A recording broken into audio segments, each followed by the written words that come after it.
কে আসলো আবার? আসি। আরে ভাবি, আপনি ভালো আছেন? হ্যাঁ, আসেন। ভালো আছেন? হ্যাঁ ভালো আছি, ভিতরে আসেন। দাঁড়ান, গেটটা লাগিয়ে দিই। তা ভাবি, কি মনে করে আসা হইলো? আপনি আমাদের বাসায় যান না, তার জন্য আসছি। কই দেখি ভাবি কি অবস্থায় আছে, কি করে টরে, তার জন্য আসছি। ভালো কথা। গরু কিনছেন? না ভাবি, এখনো তো গরু কিনা হয় না। আপনার ভাই বলছি যে কয়েকদিনের মধ্যে বেতন পাইলে গরু কিনবো। ও, আমরা না 3টা গরু কিনছি।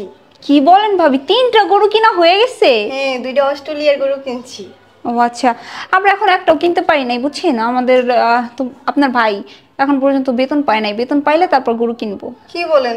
গরু কিনতে হইলে আবার বেতন পাওয়া লাগবে, এরপরে কিনবে কেন? আপনার বাসায় কি এক্সট্রা টাকা নাই? আরে ভাবি, কি বলেন আপনি? বেতন না পাইলে কিভাবে গরু কিনবো? বেতন পাইলেই তো গরু কিনতে পারবো। আমাদের তো এত টাকা পয়সা নাই। আপনার জামাই বেতন পাইছে না?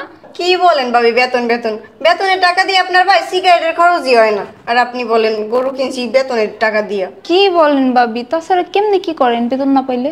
আপনার জামাইও সরকারি চাকরি করে, আমার জামাইও সরকারি চাকরি করে। আমাদের গরু না দিয়া যায় মানুষে আইসা। হ্যাঁ ভাবি, 2টা অস্ট্রেলিয়ার গরু আপনার ভাই কিনছে, আর একটা ইন্ডিয়ান গরু একজনে দিয়ে গেছে আমাদের বাসায় এসে। এটা নিজ দিয়ে না আপনি যাওয়া আসা করতে পারবেন, কিছু হইবে না। কি বলেন ভাবি? আপনাদের দিয়ে যায়? আমাকে তো আজ পর্যন্ত কেউ কিছু দিয়ে গেল না। আপনার জামাই তো সরকারি চাকরি করে, আপনার জামাইরে কইেন একটু চোখ কান খুললা চলাফেরা করতে, তাইলে আপনাকেও গরু কিনতে কষ্ট হইবে না। আর এইবার না 4টা ফ্রিজ কিনছি, এরপরে গোস্ত আছে না সব ফ্রিজে রেখে দিন, বছর বইরা খামো। আর আপনারা আছে না সব তো গরিবরে দিয়ে দেন। আসসালামু আলাইকুম। কি অবস্থা ভাবি? ভালো আছেন না? ভাবি, তাহলে আমি আসি, আমার রান্না বসাই রেখেছি। আচ্ছা।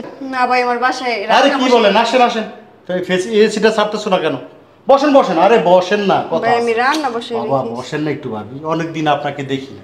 আচ্ছা, এইগুলো বাদ দাও। তুমি গরু কিনো না এখন পর্যন্ত কেন? আরে দাঁড়াও না কি দাঁড়াইবো? ভাবিরা 3টা গরু কিনা ফেলছে। ভাবি, গেস্ট না, একটু ভাবির সাথে একটু কথা বলি, তারপরে তোমার কথা উত্তর দিছি। ভাবি, গরু কয়টা কিনছেন? কয়টা কিনছেন? কয়টা বলছে? 3টা গরু কিনছে। মাশাআল্লাহ।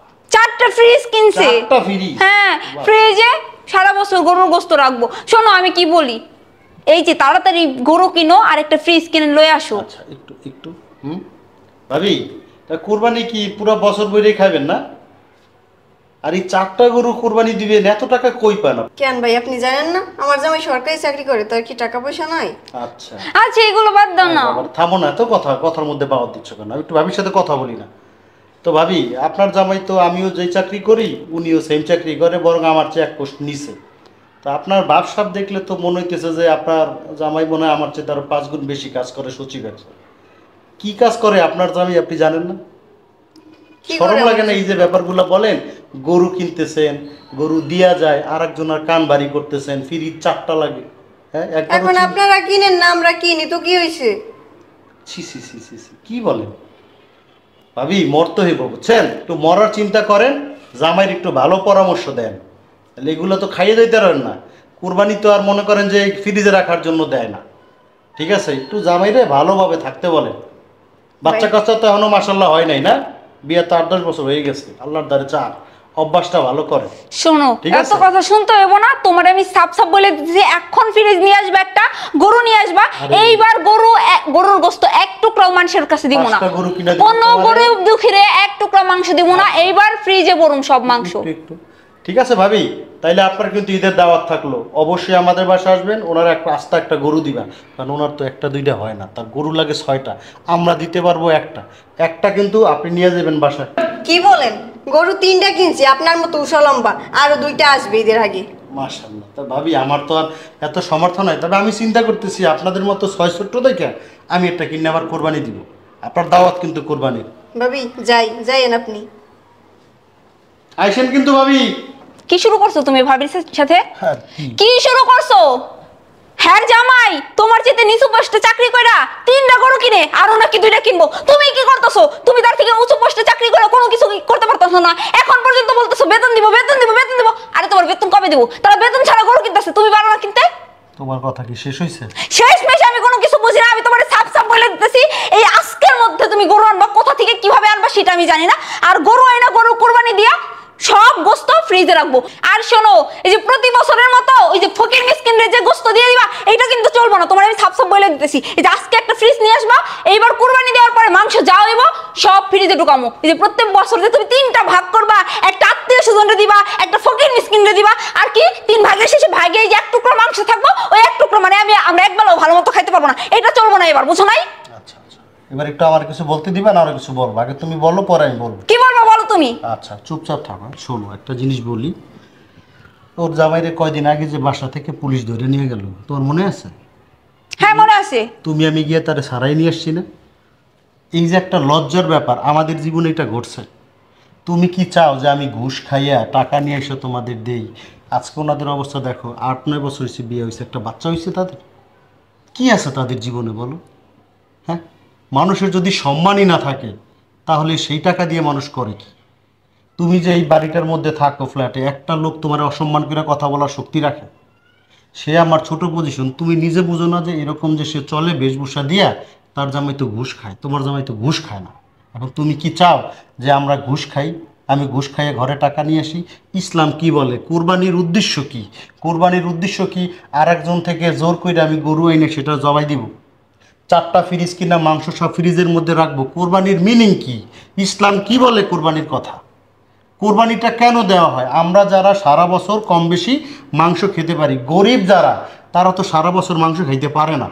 এই কোরবানির উছিলায় তারা অপেক্ষা করে একটা বছর, যে কোরবানির সময় আমাদের ধারের আত্মীয় স্বজন লোকজন যারা আসবে, তারা কি করবে, কোরবানি দিলে আমার বাসায় কিছু মাংস নিয়ে আসবে, সেটা দিয়ে তারা তাদের ওই যে মাংস খাওয়ার একটা আগ্রহ, ওইটা তারা কি করবে, নিবারণ করবে। এখন তুমি যে বলতেছো ফ্রিজ কিনাই না, ফ্রিজের মধ্যে রাখবো কেন? তুমি সারা বছর কোরবানির মাংস খাওয়া লাগবে কেন? গরুর মাংস আমরা কিনা খাই না? হ্যাঁ, তুমি কি ওই যে একটা মহিলা, ওনার কথা মতো তুমি যে বলতেছো তোমার আত্মীয় স্বজন গরিব, তাদের তো একটা হক আছে আমাদের প্রতি, না? এখন তুমি আজকে আমরা এভাবে আছি, আগামী দিন যেরকম থাকবো এর কোনো গ্যারান্টি আছে? মরতে হবে না? মরবা না? এটা কি জবাব দিবা তুমি তখন? শোনো, সবসময় মাথাটা ঠান্ডা রাখো, মানুষের কথায় কখনো প্রলুব্ধ হবা না। সবসময় দেখবা কোনটা রাইট, কোনটা সঠিক, ওইটার উপরে থাকার চেষ্টা করো। আমরা মুসলিম, আমাদের মরতে হবে, কোরবানি যেই নিয়মে দেওয়ার কথা আমাদের ওই নিয়মেই কোরবানি দিতে হবে। এখানে বল নাই যে অনেক বড় গরু হইতে হবে, অস্ট্রেলিয়ান হইতে হবে, ইন্ডিয়ান হতে হবে, না। তোমার টাকাটা যদি সৎ হয়, তুমি ছোট্ট একটা ছাগল কিনা দাও, তা তো তোমার সওয়াব। আর যদি তুমি এরকম মানুষের হক মেরে খাও, আর বড় বড় উট দুম্বাই না যদি তুমি কুরবানি দাও, সেটার উপকার না, বরং আরও তোমার কী হলো, ক্ষতি হইল। ঠিক আছে? কখনো না। এই যে আমরা এখন ছোট্ট একটা পরিবার, সবাই মিলে ভালো আছি না? এর চেয়ে বেশি আমাদের দরকার আছে? হ্যাঁ, কিচ্ছু নেই। মরে গেলে কি যাবো? খালি 4 রাত কবরে যাব, 7-8টা কাপড় পিটা। সম্মানই যদি না থাকে, সেই টাকার কোনো দাম আছে? তাহলে এরপর থেকে পরের কথায় কোনো সময় কানে নিবা না। বুকের মধ্যে সাহস থাকবে যে আমরা একটা টাকা খরচ করলে সেটা সৎ, এখানে কোনো 2 নাম্বারই টাকা নাই। এটাই হলো আমাদের শক্তি। আমার ঘুষ খাওয়া লাগবে না। এখন তুমি যদি আমারে বলো যে না আমার ঘুষ খাইতে হবে, তাহলে কালকে থেকে আমি ঘুষ খাবো, আমি তোমার আইনে লাখ লাখ টাকা দিব, এটা দায় দায়িত্ব তোমার, আমি এগুলোর মধ্যে না। আর যদি আমার চাকরি চলে যায়, এটার দায় দায়িত্ব তোমাকে নিতে হবে। তুমি কি বলো আমি ঘুষ খাবো কালকে থেকে? না না না অস্ট্রেলিয়ান গরু কিনবো না? না, আমার অস্ট্রেলিয়ান গরুর দরকার নাই। তুমি যা পারো তাই কুরবানি দিও। আর সত্যি কথা, এত বড় বড় গরু দিয়ে কি করব যদি কুরবানিটা কাজেই না লাগে? শোনো, তুমি ছোটোখাটো যাই পারো বেতন পাওয়ার পরে একটা গরু নিয়ে আইসো, ওইটা কুরবানি দিব।